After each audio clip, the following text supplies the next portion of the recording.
தங்களுடைய நன்றியை தெரிவிப்பதாக அவர்கள் வந்து 8 வழிச்சாலை திட்டத்திற்கான அறிவிப்பாணையை ரத்து செய்து சென்னை உயர்நீதிமன்றம் உத்தரவிட்டிருக்கிறது. அதே நேரத்தில் நிலம் கையகப்படுத்தியது செல்லாதே இந்த அறிவிப்பாணையின் கீழ் அதன் அடிப்படையில் இதற்கென்று தனியாக அலுவலர்களை நியமித்து அறிவிப்பு வெளியிட்டு செய்தித்தாள்களில் விளம்பரம் கொடுத்து அந்த அடிப்படையில் நடைமுறையில் கையகப்படுத்தப்பட்ட நிலம் இதுவரைக்கும் மேற்கொண்ட நடவடிக்கைகள் எல்லாம் செல்லாது. இனி நிலம் கையகப்படுத்த வேண்டுமெனால் புதிதாக ஒரு அறிவிப்பாணையை வெளியிட்டு அதன் அடிப்படையில் தான் அவர்கள் நிலம் கையகப்படுத்த முடியும். மீண்டும் இந்த அனைத்து நடைமுறைகளையும் பின்பற்ற வேண்டும். தற்போது எடுக்கப்பட்ட அனைத்து நடவடிக்கைகளையும் இந்த திட்டத்திற்கு காரணமாக இருக்கக்கூடிய அறிவிப்பாணையை ரத்து செய்து சென்னை உயர்நீதிமன்றம் உத்தரவு பிறப்பித்திருக்கிறது. இது தொடர்பாக நம்முடைய நீதிமன்ற செய்தியாளர் மதன் இணைப்பில் இணைகிறார். அவரிடம் பேசலாம். மதன், இந்த தீர்ப்புடைய முழு சாராம்சம் என்ன? எந்தெந்த விஷயங்கள் எல்லாம் கவனத்தில் கொள்ளப்பட்டு இந்த தீர்ப்பு வழங்கப்பட்டிருக்கு? இந்த தீர்ப்புடைய முக்கியமான விஷயங்கள் என்னென்ன? அதாவது மத்திய அரசின் பாரத் மாலா திட்டத்தின் கீழ் சென்னை சேலம் இடையே 10,000 கோடி ரூபாய் செலவில் 8 வழித்தடங்கள் கொண்ட 277 கிலோமீட்டர் நீள 10 வழிச்சாலை அமைக்க சேலம், தருமபுரி, காஞ்சிபுரம், வேலூர், திருவண்ணாமலை உள்ளிட்ட மாவட்டங்களில் 1900 ஹெக்டேர் நிலம் கையகப்படுத்த தமிழக அரசு கடந்த ஆண்டு மே மாதம் ஒரு அறிவிப்பாணை வெளியிட்டுள்ளது. வனப்பகுதியில் மட்டும் சுமார் 120 ஹெக்டேர் நிலங்கள் கையகப்படுத்தப்பட உள்ளதாகவும் 10,000 பாசன கிணறுகள், 100 குளங்கள், 6,000 தென்னை மரங்கள் உட்பட 1,20,000 மரங்கள் வெட்டப்பட உள்ளதாகவும், அது மட்டுமல்ல முக்கியமாக சேர்வராயன், கல்வராயன் உள்ளிட்ட 8 மலைகள் பாதிக்கப்பட உள்ளதாக கூறி இந்த திட்டத்தால் பாதிக்கப்பட உள்ளதாக கூறி சென்னை உயர்நீதிமன்றத்தில் விவசாயி கிருஷ்ணமூர்த்தி உள்ளிட்ட 35 பேர் வழக்கு தொடர்ந்தார்கள். அதே போல பாமக எம்பி அன்புமணி ராமதாசும் மனு தாக்கல் செய்தார். இந்த மனுவானது நீதிபதிகள் சிவஞானம் மற்றும் பவானி சுப்ராயன் அடங்கிய அமர்வுடன் கடந்த ஒரு 6 மாதங்கள் சென்னை மதுரை பொருளாதார வைத்தியம் அமைக்கும் திட்டத்தை கைவிட்டு விட்டார். ஏற்கனவே திட்டமிட்டபடி சென்னைக்கும் மதுரைக்கும் தான் இடையான ஒரு பொருளாதார வைத்தரம் அமைக்கும் திட்டம் கொண்டு வரப்பட்டது. ஆனால் அந்த திட்டத்தை கைவிட்டு சென்னை சேலம் இடையே பசுமை வைத்தார திட்டத்தை செயல்படுத்த அரசு திடீரென தீவிரம் காட்டி வருவதாகவும் அந்த ஒரு திட்டத்தை சென்னைக்கும் மதுரைக்கும் உள்ள அந்த ஒரு பொருளாதார வைத்தரத்தை அமைக்கும் திட்டத்தை செயல்படுத்த வேண்டும் என்றும் வழக்கு தொடரப்பட்டது. அதாவது முறையாக மக்களிடம் அந்த பகுதியில் உள்ள மக்களிடம் கருத்து கேட்பு கூட்டம் நடத்தாமல் மத்திய அரசின் சுற்றுச்சூழல் ஒப்புதல் பெறுவதற்கு முன்னதாகவே நிலங்களை கையகப்படுத்தும் பணிகளை துவங்கியுள்ளது உச்சநீதிமன்றத்துக்கு எதிரானது, தீர்ப்புக்கு எதிரானது அனைத்து தரப்பிலும் கூறப்பட்டது. அது மட்டும் இல்லாமல் இந்த திட்டம் குறித்து மக்களுக்கு எந்த ஒரு தேதி விதிப்பையும் ஏற்படுத்தவில்லை எனவும் தரப்பில் தெரிவிக்கப்பட்டது. இந்த விஷயத்தை பொறுத்தவரைக்கும் தமிழக அரசை பொறுத்தவரைக்கும் இந்த திட்டம் பொதுமக்களுக்கான ஒரு திட்டம். இதனால் பல்வேறு தொழிற்சாலைகள் அந்த பகுதியில் வரும் ஏராளமான வேலை வாய்ப்புகள் உருவாக்க வாய்ப்புள்ளது. இந்த திட்டம் குறித்து மக்களுக்கு முறையான விழிப்புணர்வு ஏற்படுத்தி வருவதாகவும், அது மட்டும் இல்லாமல் திட்டத்திற்காக கையகப்படுத்தும் நிலங்களுக்கு 4 மடங்கு அதிக இழப்பீடு வழங்க அரசு தரப்பில் தயாராக இருப்பதாகவும் தெரிவித்திருந்தார்கள். அதே போல மத்திய அரசை பொறுத்தவரைக்கும் இந்த வழக்கில் மத்திய சுற்றுச்சூழல் அமைச்சகத்தில் அனுமதிக்கிறது அந்த மத்திய சுற்றுச்சூழல் அமைச்சகம் விண்ணப்பித்து உள்ளதாகவும் அதற்கு ஒப்புதல் இல்லாமல் இந்த திட்டத்தை துவங்க போவதில்லை என்று ஏற்கனவே தெரிவித்திருந்தார்கள். இந்த வழக்கை பொறுத்தவரைக்கும் ஏற்கனவே முதலில் அங்குள்ள விவசாயிகளை நிறுத்த வேண்டும், துன்புறுத்தக்கூடாது என்று ஒரு தடை விதிக்கப்பட்டது. அது மட்டும் இல்லாமல் விவசாயிகளுடைய அனுமதி இல்லாமல் நிலம் கையகப்படுத்துவது விவசாய தடை விதிக்கப்பட்டது. ஒட்டுமொத்தமாக இந்த வழக்கு விசாரணையின் போது தற்போது எந்த ஒரு மக்களுடைய முறையான கருத்து நடத்தாமல் மத்திய சுற்றுச்சூழல் அமைச்சகத்திடம் ஒரு அனுமதி பெறாமல் இந்த திட்டம் செயல்படுவதற்கு இடைக்கால தடை விதிக்கப்பட்டது. இந்த நிலையில் இந்த வழக்கின் தீர்ப்பானது இன்றைய தினம் வெளியிடப்பட்டது. அதாவது ஏற்கனவே நீதிபதிகள் குறிப்பிட்டு எந்த ஒரு விஷயத்திற்காக இடைக்கால தடை விதித்தார்களோ முறையாக அந்த கருத்து கேட்பு கூட்டம் நடத்தப்படவில்லை. அது மட்டும் இல்லாமல் இந்த மத்திய சுற்றுச்சூழல் அமைச்சகத்திடம் முறையான அனுமதி பெறாமலேயே நிலம் கையகப்படுத்தும் அந்த பணிகளை மேற்கொண்டது சட்டவிரோதம் என்று அடிப்படையில் தற்போது இந்த திட்டத்துக்கு தடை விதிக்கப்பட்டுள்ளது. அது மட்டும் இல்லாமல் ஏற்கனவே தொடர்பாக தமிழக அரசு பிறப்பித்த அந்த அரசு தற்போது ரத்து செய்யப்பட்டுள்ளது. தொடர்ந்து இணைப்பில் இருங்க. அடுத்ததாக இந்திய கம்யூனிஸ்ட் கட்சியின் மாநில செயலாளர் திரு முத்தரசன் அவர்கள் இணைப்பில் இருக்கிறார். அவரிடம் பேசலாம். சார் வணக்கம். இந்த தீர்ப்பை நீங்க எப்படி பாக்குறீங்க? அறிவிப்பாணை ரத்து செய்தது, அறிவிப்பாணை ரத்து, நிலம் கையகப்படுத்தியது செல்லாது அப்படின்ற முக்கிய சாராம்சங்கள் இருக்கு. இதை பற்றி உங்களுடைய முதற்கட்ட கருத்தை சொல்லுங்க.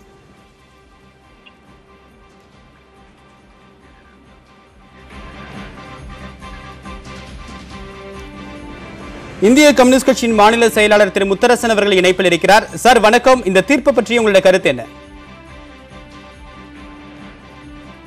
ஹலோ சார், நீங்க தொடர்புல தான் இருக்கீங்க, பேசுங்க, உங்களுடைய கருத்தை சொல்லுங்க.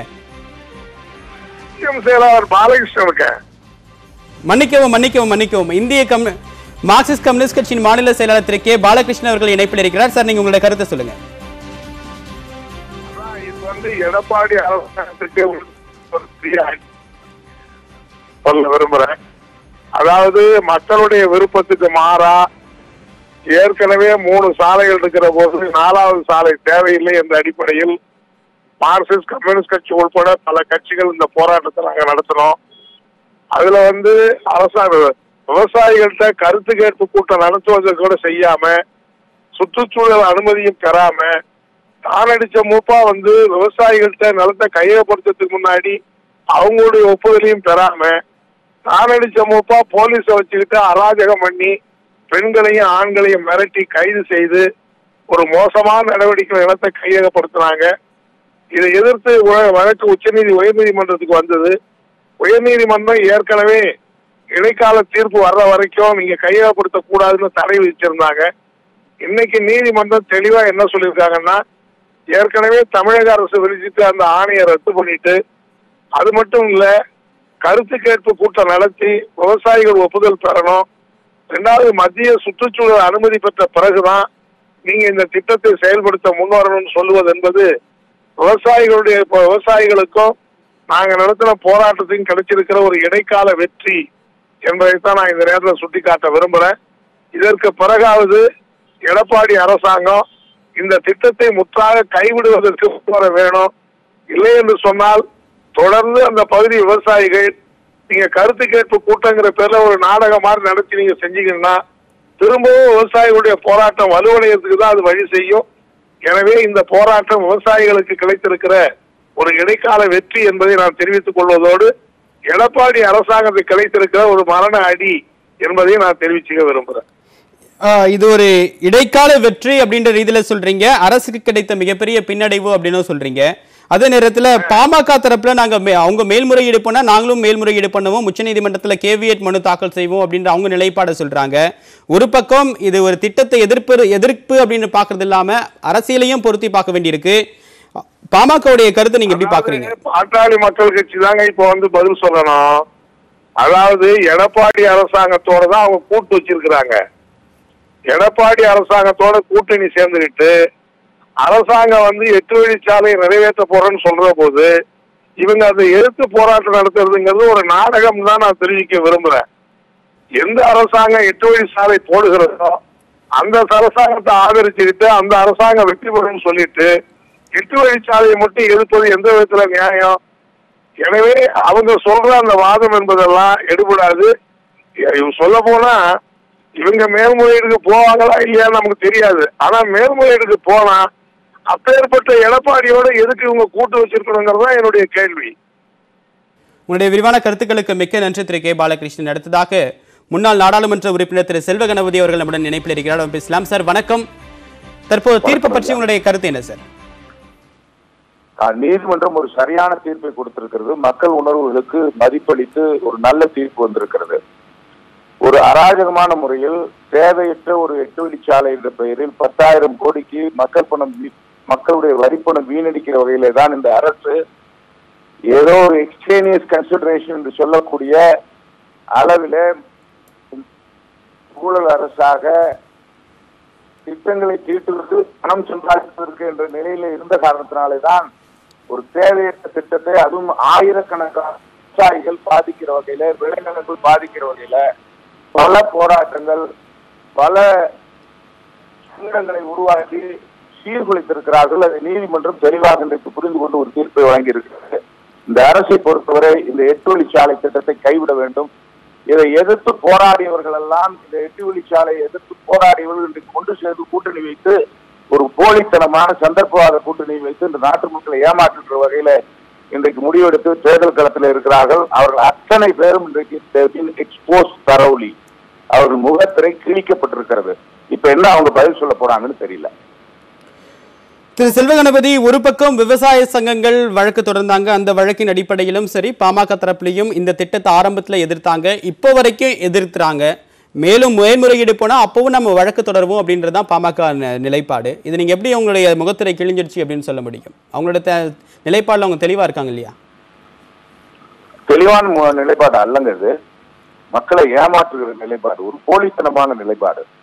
ஒரு கூட்டணியும் வைத்துக் கொண்டு ஒரு கட்சியோடு எவ்வளவு பெரிய பிரச்சனை ஒவ்வொரு விஷயத்திலும். இது மட்டுமல்ல, இந்த அரசின் மீது மற்ற கட்சிகளை காட்டிலும் மிக பெரிய அளவிலே தாக்குதல் நடத்திய கட்சி பாட்டாளி மக்கள் கட்சி. புத்தக வடிவாக ஊழல் புகார்களை கவர்னரிடத்திலே கொடுத்துவிட்டு இந்த அரசையும் முதலமைச்சரையும் துணை முதலமைச்சரையும் கடுமையாக சாடியவர்கள் இன்றைக்கு கூட்டணி வைத்திருக்கிறார்கள் என்று சொன்னால் என்ன தெளிவான முடிவது? அவர்கள் கூட்டணி இடத்திலே சொல்ல வேண்டும், இந்த 8 வழிச்சாலை திட்டத்தை ரத்து செய்யுங்கள், இல்லைன்னா கூட்டணியிலிருந்து நாங்கள் விலகுவோம்னு சொல்லணும். தைரியம் இருக்கா அவங்களுக்கு? ஏன் இப்படி மக்களை ஏமாத்தணும்? எத்தனை ஆயிரம் ஏக்கர் நிலங்கள், எவ்வளவு விளை நிலங்கள், எவ்வளவு பாதிப்புகளை உருவாக்கி இருக்கிறது சார். மக்களுக்காக திட்டங்கள், மக்களை அழிப்பதற்காக திட்டங்கள் அல்ல. இதை புரிந்து கொள்ளாமல் எல்லாம் கூட்டணி வச்சுக்கிட்டு மக்களை ஏமாத்துற நிலையை தான் மேற்கொண்டிருக்கிறார்கள். மக்கள் சரியான பாடத்தை போட்டுவார்கள். உங்களுடைய விரிவான கருத்துக்களுக்கு மிக்க நன்றி திரு செல்வ கணபதி. அடுத்ததாக திமுக மாநிலங்களவை உறுப்பினர் திரு RS பாரதி அவர்கள் இணைப்பில் இருக்கிறார், பேசலாம். சார் வணக்கம். இந்த தீர்ப்பை பற்றி உங்களுடைய கருத்து என்ன? எங்கள் தலைவர் தளபதி அவர்கள் தெளிவாக சொன்னார், எந்த ஒரு திட்டமாக இருந்தாலும் மக்களுடைய விருப்பத்துக்கு ஏற்பதான் அமையணும் என்று சொல்லியிருக்கிறார். இந்த 8 வழிச்சாலை பொறுத்த மட்டும் இதுதான் எங்களுடைய கருத்து. ஆனால் அன்புமணி ராமதாஸ் அவர்கள் இன்றைக்கு கூட்டணி வைத்திருக்கின்ற அனைத்து இந்திய அண்ணா திராவிட முன்னேற்ற கழகத்தினுடைய அரசு கொண்டு வந்த திட்டத்தை எதிர்த்து போட்டார், வழக்கு போட்டார். இன்றைக்கு நீதிமன்றம் தீர்ப்பு வழங்கியிருக்கிறது. இதை பார்த்த பிறகாவது அன்புமணி எடுத்திருக்கிற முடிவு தவறான முடிவு, கூட்டணி பொறுத்து என்பதை அவர் மனசாட்சி புரிந்து கொண்டால் சரி.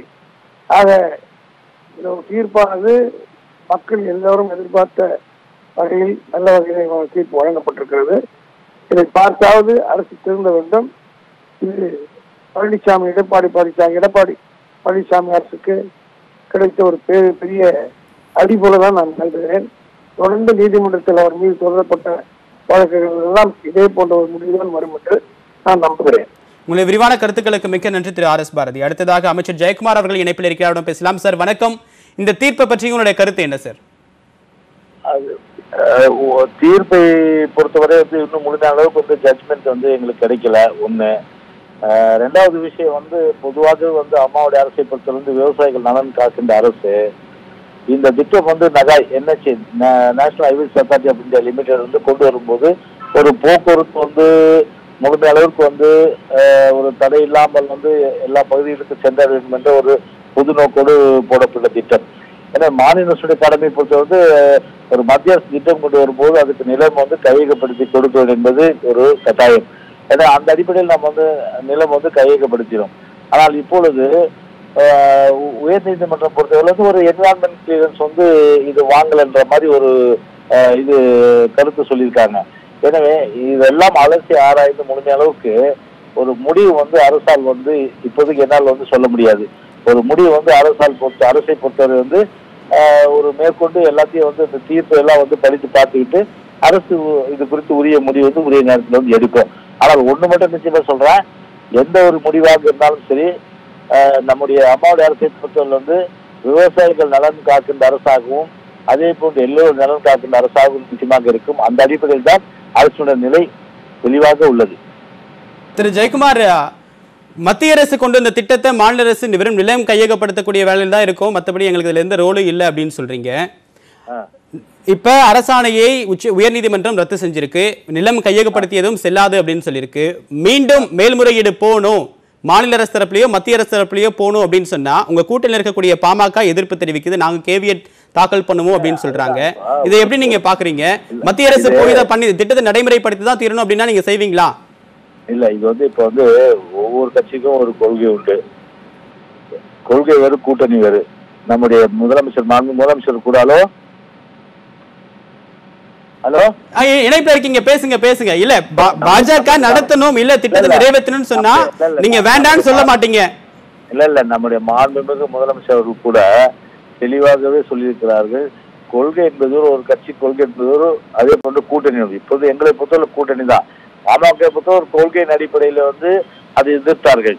எனவே அவருடைய அது கொள்கை அது. எனவே அரசை பொறுத்தவரை பாத்தீங்கன்னா ஒரு இன்ட்ரெஸ்ட் ஆஃப் தி ஃபார்மர்ஸ், விவசாயிகள் நலன் பாதுகாக்கப்பட வேண்டும் என்ற அடிப்படையில் தான் முழுமை அளவுக்கு ஒரு விவசாயிகள் நலன் காக்கின்ற வகையில செயல்பாடு உள்ளது.